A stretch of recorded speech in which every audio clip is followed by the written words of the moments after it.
Well, the start of fall hunting season just around the corner. And while some visitors obtain oral permission to hunt on a farm or a ranch, other landowners may execute a written agreement to avoid legal issues.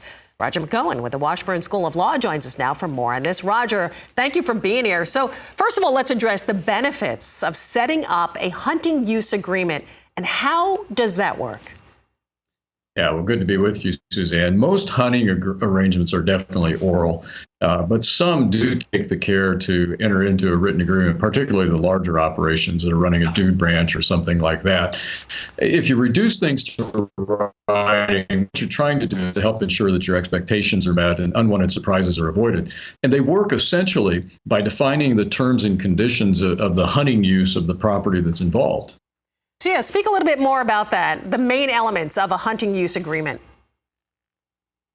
Well, there are some key elements that should be contained in every hunting agreement. Now, every agreement's going to have to be tailored to the particular situation that's involved, but there are some common elements. You would want a legal description and maps attached as exhibits as to where people can hunt and where they can't, particularly for larger operations.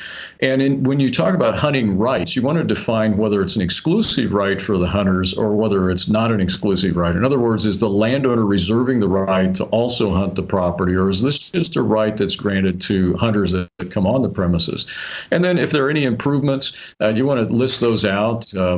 Does the hunters have a right to put up a deer stand or other types of blinds, duck blinds, for example, and then maintenance of those. And then, of course, the beginning and ending dates and what the compensation rate is that's owed to the landowner. And then any prohibited uses. So can you use dogs? Can you use vehicles? What about overnight camping and fires? Those types of things. Yeah, it's pretty interesting. Where I live, actually, we have a bunch of woods behind us, and my 70-year-old neighbor went through her woods and pulled out a deer stand out of the tree. And the guy said, hey, somebody here gave me some permission. She said, I did not.